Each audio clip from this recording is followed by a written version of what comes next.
TANA erupts again, death toll tops 40. We've agreed by mutual consent to disengage and allow UDF to campaign. We were willing even to concede positions for the sake of reconciliation and unity. Back to the plan. Jubilee kicks out Musalia. Vetting verdict. 5 judges sent packing.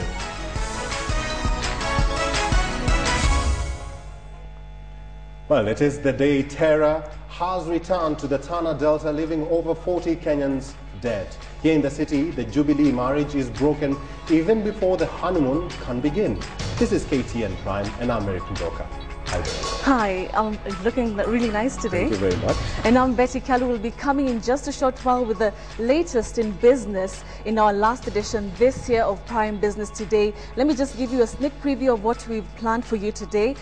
First, there is a new survey that has been done by Ipsos Synovate that says that rural Kenyans might actually spend more than Kenyans living in urban areas, and that's extremely ironical. But also, it could not also be a sweet Christmas for so many Kenyans. This is because there could be a major sugar shortage that is looming in the country. But of course, we'll be giving you all those details in just a short while. Stay tuned. I'll see you later, Betty. Also coming up in this broadcast tonight. Early Christmas, 6,000 prisoners walk free. And in sports, teams are feeling the pinch of players transfers in the Kenya Premier League.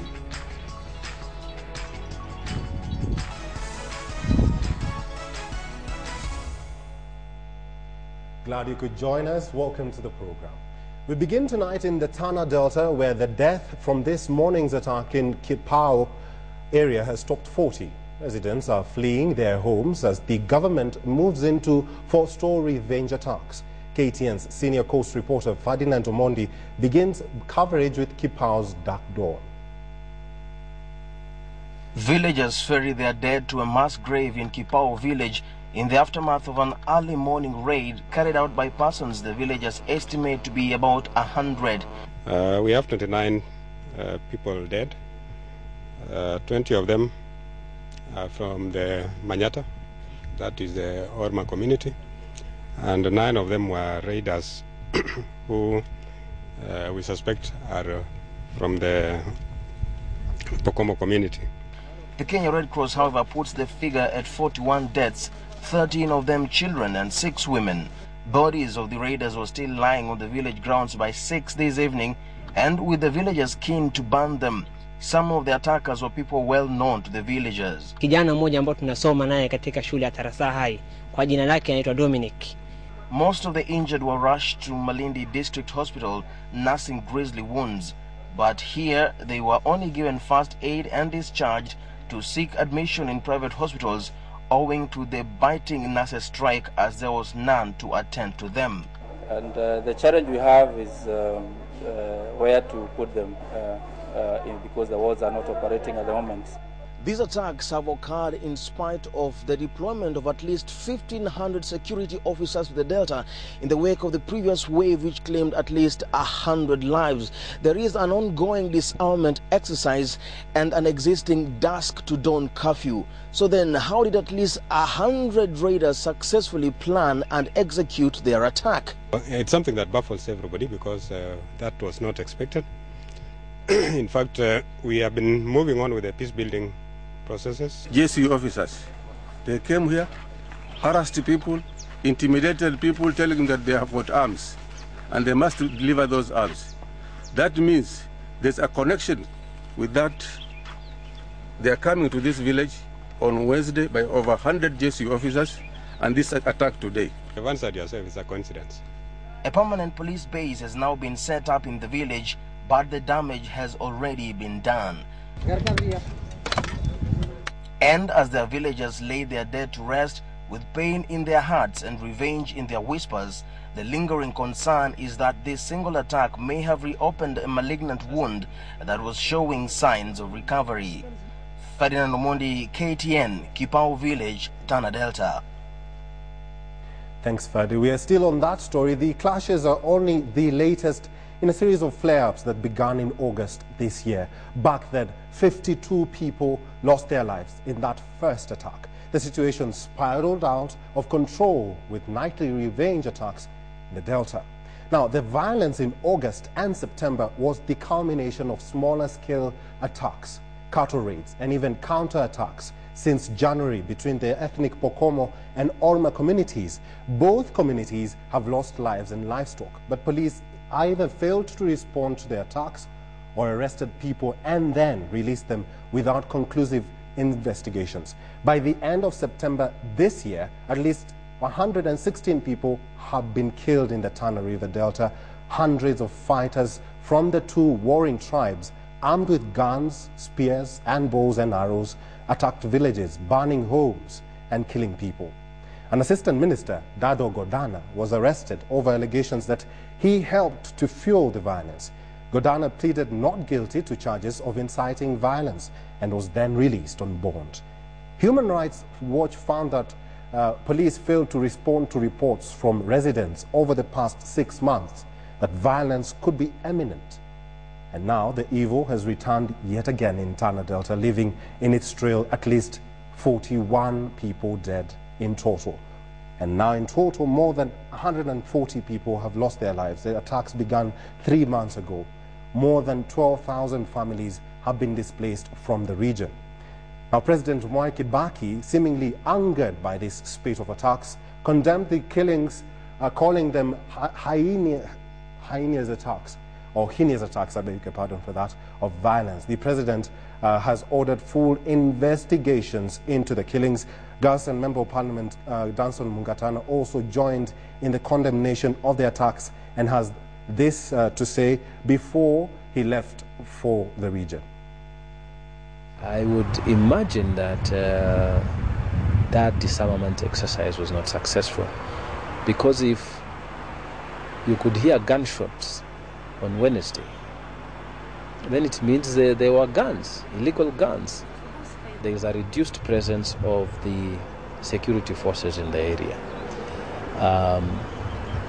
So my own appeal is that the government should still maintain security.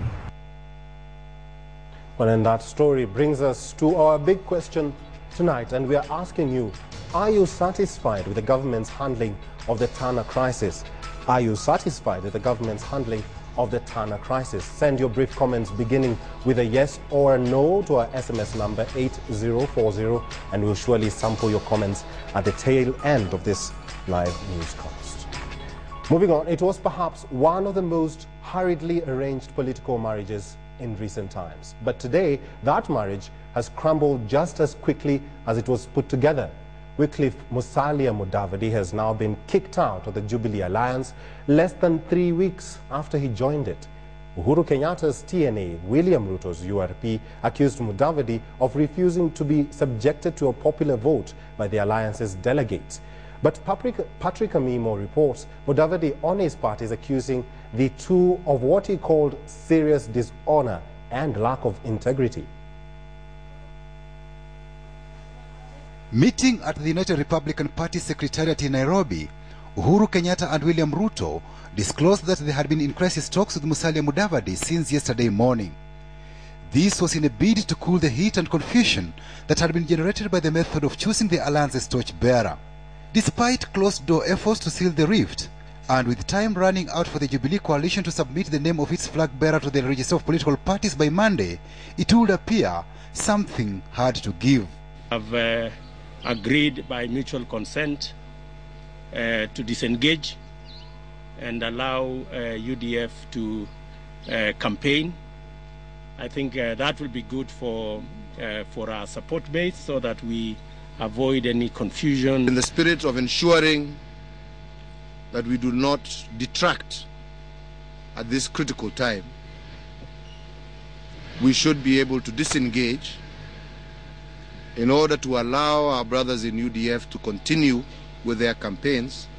Signs of confusion and a troubled union in the Jubilee Alliance emerged early this week when the coalition's leaders disagreed on the mode of nominating the flag bearer. Indeed, TNA and URP were forced to cancel a national delegates conference on Tuesday to allow for more consultation with Mudavadi, who was demanding that Uhuru step aside for him in fulfillment of a gentleman's agreement signed between them. There was also a position taken that, as that may be, we need to ensure that we have greater participation in the decision as to who would be the flag bearer. And that was a position taken largely by our side, whereas our partners to be took a different position. He had decided to withdraw his candidature and wished to support me. The UDF team was in Nyeri for its planned rally, despite Uhuru and Ruto's team saying the rally had been put off. Mudavadi's team accused Uhuru and Ruto of serious dishonor, lack of integrity and lack of commitment. Niwe candidate wa Jubilee. Nikamwambia, ndugu yangu Uhuru, kweli unasema ukweli ama? Akasema mbele ya wenzake ni kweli, na kama mimi siamini, yeye yuko tayari tujiandikishe hata na mawakili. Uhuru expressed optimism that the Jubilee coalition will still form the next government. Sheitani ameshindwa kabisa. The ODM ship is sinking and no cord will be able to hold it together. For now, the Uhuru-Ruto camp have decided to ditch Musalia Mudavadi from the Jubilee coalition. What is clear is that, for now, a pre-election pact between the two camps is not possible until maybe next year, when either of the divides forms the next government. For KTN, I'm Patrick Amimo. Well, that decision by the Jubilee coalition has left this guy over here, Mudavadi, on a slippery slope. Many analysts say that the short stint in the alliance may have slowed down his momentum in the presidential race. Earlier today, he defied TNA allies and unilaterally staged a rally in Nyeri town. So what does the future hold? KTN's Noah Otieno takes a closer look.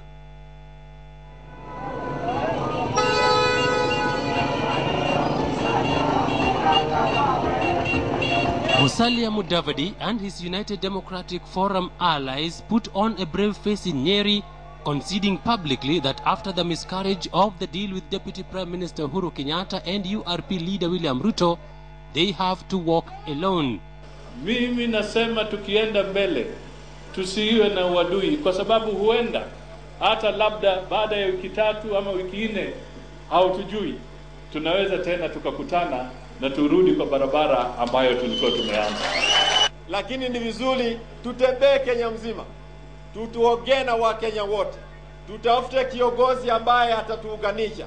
Na kiongozi Uhuru Kenyatta alikuwa ameonyeshana mwelekeo, lakini sisi ambao tunatafuta kula hatuwezi tukamruhusu, kwa sababu tunakula kwake. Bila yeye kuwa na sisi hatuwezi kushinda viti. Ni kama yeye ndio atachaguliwa kwa ule ambaye anamfuata. As current political formations stand, Mudavadi now appears to have tried and either abandoned or failed to get accommodation in virtually all the existing alliances. The Pambazuko Alliance and the Eagle Alliance have moved on, and the CORD Alliance is on the verge of naming their final lineup. But Mudavadi is now projecting a humble, wounded lion stance that could signal openness to new talks. Hakuna uhasama, ni haki yake na huwezi ukalazimisha mtu. Lakini nataka watu wafahamu kwamba tukienda mbele, sisi wote kama viongozi, ni juhudi letu kama viongozi, tukitoa msimamo fulani, tuwe tumesimama na huo msimamo na tutekeleze vile tulitekeleza. Nafikiria uongozi ni fitina, na fitina ni bure. I am telling you, there is no reason wewe kufitina mwenzako ati unatangaza umekanzo mkutano na sio wewe ulipanga. Jameni, please, there should be honor amongst us. But if Musalia Mudavadi insists on being on the presidential ballot paper, and with his now proven unwillingness to submit to any competitive selection of a presidential candidate through nominations, it seems his only other option now is to go it alone with the UDF ticket. Waheshimiwa ambao wamekuwa katika bunge juzi, ambao hawajui hii historia yenye ninasema, Mheshimiwa Kabando, Rejo Shebesh, sijui nani na nani, wanasema Kikuyus have numbers. What numbers? What numbers? If Kikuyu numbers can make the difference, how come those same numbers mara mbili zilishindwa kumpatia Mwai Kibaki nafasi ya kuwa rais mpaka akaenda kwa numbers za Wakenya wote? Immediately after the announcement that he was out of the Jubilee Alliance, Mudavadi released an itinerary of rallies that will see him go to William Ruto's backyard in Uasin Gishu and to his home ground in Western to sell and explain to his supporters his new plan. Now, KTN Prime.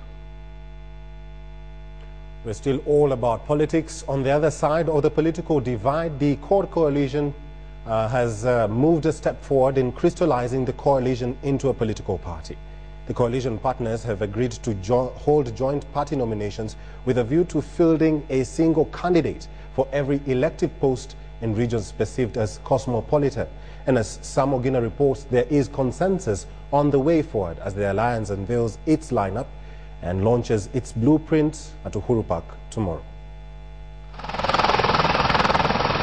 The CORD Alliance concluded its two-day retreat in Naivasha, attended by the principal party leaders to tighten the loose ends ahead of Saturday's public rally.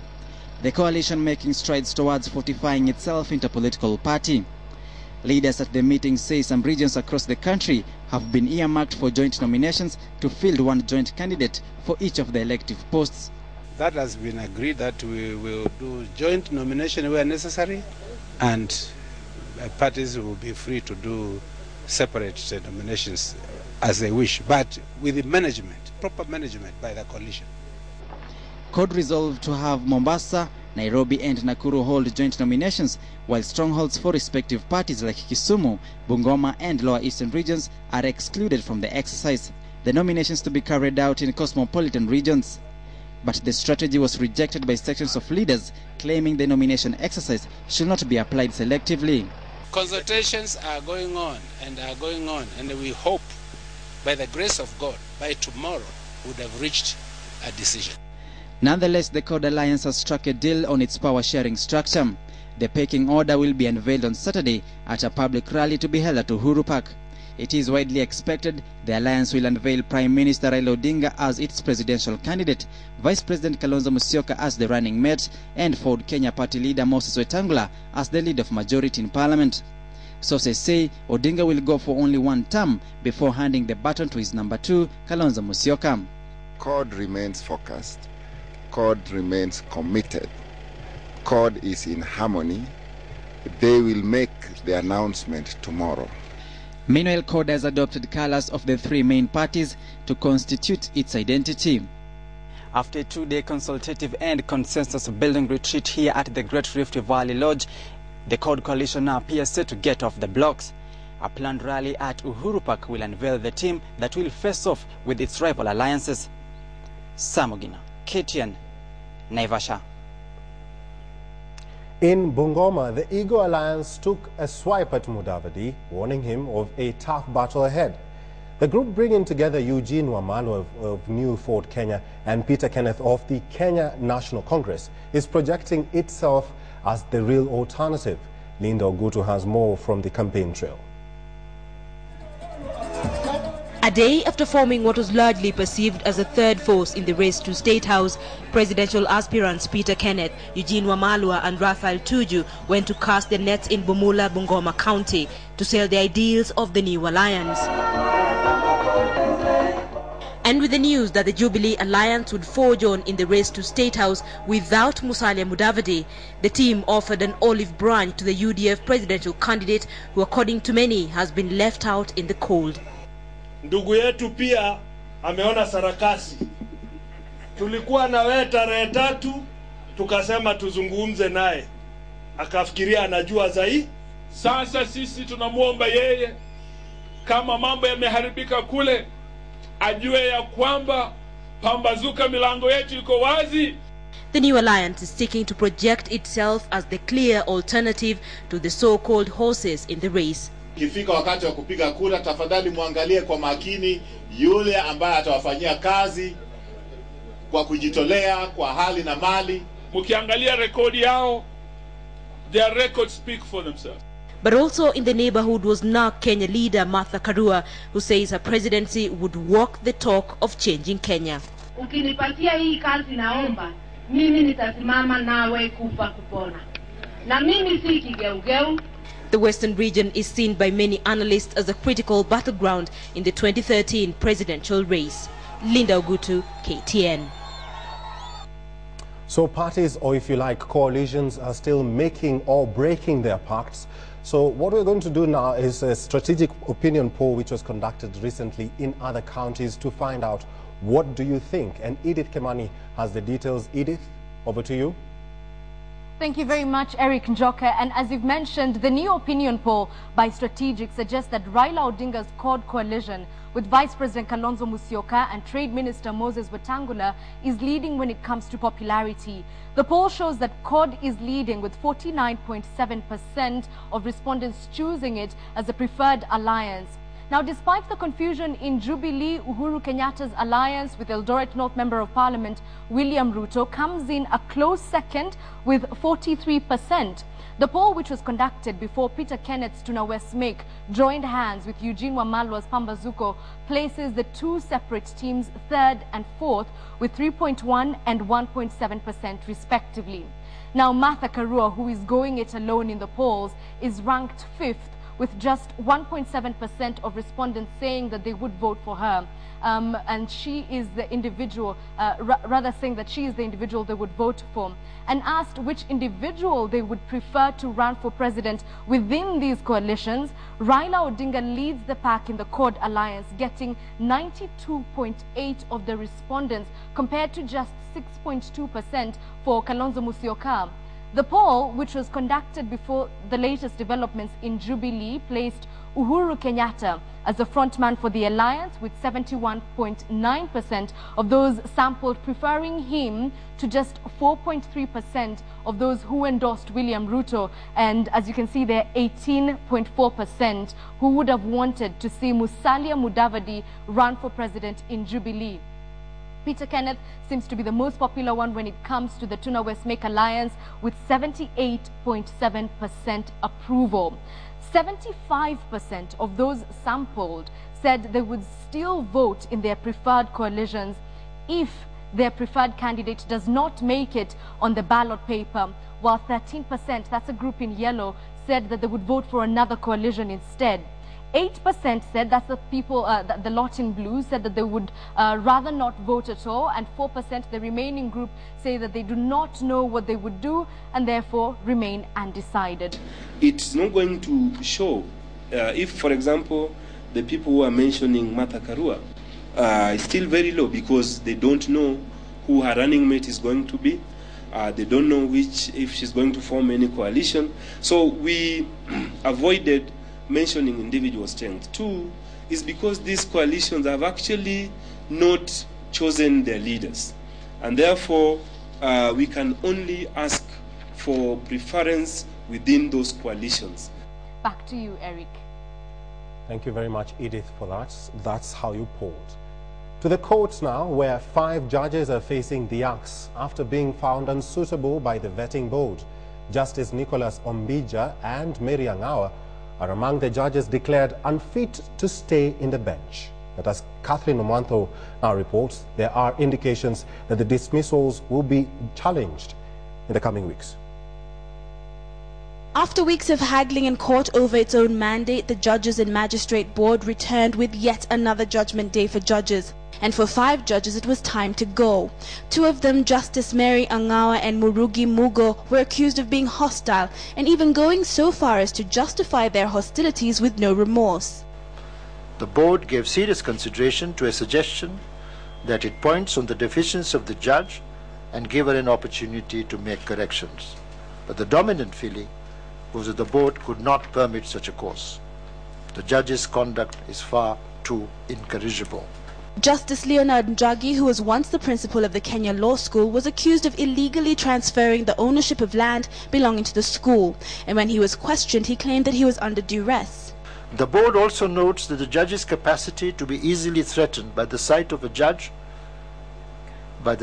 gun, and his failure to disclose the same for over 10 years confirms that the judge does not have the mettle to decide cases without fear or favor. Justice Joseph Sergon, on the other hand, was dismissed because of corruption claims currently being investigated by the Ethics and Anti-Corruption Commission, where he allegedly defrauded a client when he was still practicing as an advocate. The judge lacks fiscal integrity. This is a serious failing, made worse by later attempts of the judge to cover up past wrongdoings in the area.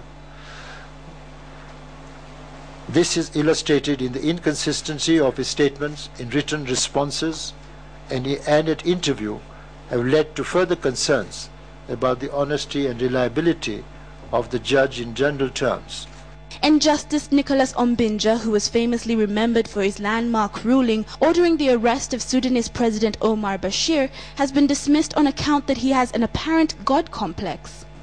A judge who is seen by the public as launching a bazooka each time his ego is pricked displays an unacceptable lack of collegiality and respect for the institution and brings the judiciary into disrespect. 22 other High Court judges can heave a sigh of relief, but even as the vetting board found them credible and suitable for office, some of them got off with a warning, such as Justice GBM Karaoke, who was asked to check on his temperament, and Justice Warsame, who was asked to tone down the harsh language he uses in his rulings. The vetting board will resume its sessions in mid-January. Despite the legal hurdles, the Judges and Magistrates Board has finally concluded the vetting of High Court judges, with 11 High Court judges being dismissed. Now it has to take on the task of vetting 351 magistrates between mid-January and late March 2013. Catherine Omwando, KTN in Nairobi. All right, and to a reminder to that crucial big question tonight, and we're asking you, are you satisfied with the government's handling of the TANA crisis? The question again, are you satisfied with the government's handling of the TANA crisis? Send your brief comments beginning with a yes or a no to our SMS number 8040, and we'll surely sample them at the right end of this live newscast. You are watching KTN Prime on this 21st day of December. Just ahead, government clamped down as striking nurses are arraigned in court. Stay with us. Tweet of the day is brought to you by Risho.